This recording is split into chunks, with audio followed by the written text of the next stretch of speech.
Good. All right, Rick, thanks a lot. To your first intermission break after the 3-0 score by the Caledon Bandits in the first period action of this game against the Innisfil Wolfpack. We're joined by Ron Bandeira.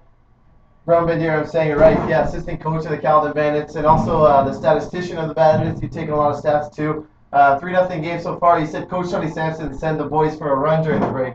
What's going on down there in the dressing room? One of the stats we don't collect are giveaways. Sonny's been keeping a tab. He counted about 11 giveaways in this period, so it's not the kind of lacrosse he wants to play. Yeah, definitely a new look team from the last couple of years, Ron. Team obviously not offensively gifted as they've been in the past.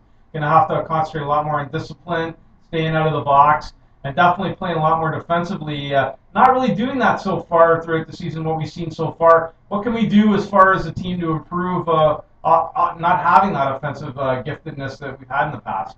One of the things that we did tonight was we set targets for the guys.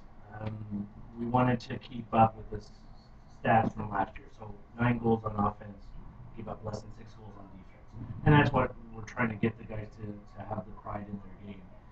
Making sure that the guys on defense are not giving up a lot of goals. They're doing well tonight. I mean, they've only given up, we've given up 5 shots on net in the first period. And we've taken 13, which is about reasonable.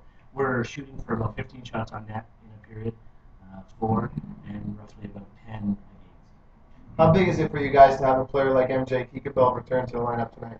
Oh, it's huge. You see how he plays. He's such a natural. He's just so fluid with the game. He's a danger every time he touches the ball.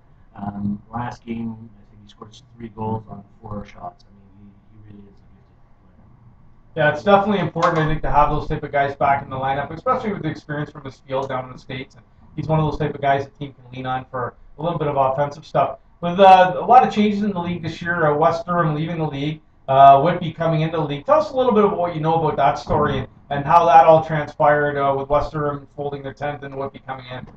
The thing with West Durham was even 3 years ago, they struggled to get players. They were pulling players from different centers. Unfortunately, I think last year they got into some trouble with some players that weren't eligible.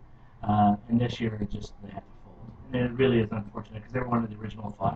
The first year we started the league, there were only 5 teams. They were one. Based on what you guys have seen so far, and obviously this is not, I would say, the type of team you had last year where you kind of were going to post that 15-1 season and losing was almost the worst thing to happen. Do you see a more balanced competition across the league? Are teams getting better out there? Yeah, you see the Peterboroughs. They're still very strong. Even Center Wellington, we lost to them on Saturday. Very strong team. You're starting to see some parity. Again, you have the team of last year.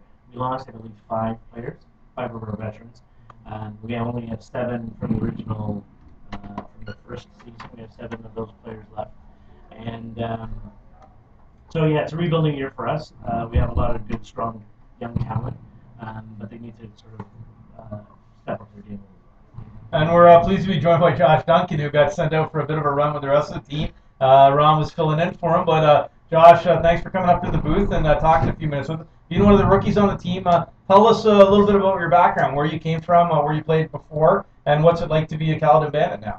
My whole minor lacrosse career played with Brampton, but being a Bandit's been a good change because we got a lot of new faces on the team, so it's been an easy transition. But I like the change, I like the group of guys I'm playing with, so it's been good so far.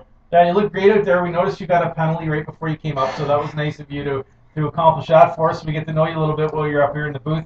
Tell us a little bit about what type of player you are. You're an offensive player, a defensive player, and what you bring to the team in your first year. Mainly defensive player. Don't really see the offensive side of the floor too much unless fast break. That's pretty much all I do on the short man out there, just trying to keep the other team off the board. That's pretty much my role on the team. Well, you look good so far in the season that we've seen. It's great having you both up in the booth here. We're just a couple of minutes from the ball drop again, so we'll let you guys get back to the floor. But appreciate you guys both coming up to the booth, and good luck this year. Thanks a lot, guys.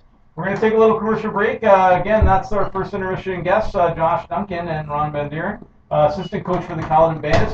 We'll be right back in just a few minutes with the second period ball drop. You're listening to Caledon Bandits Radio on the B105.5 FM.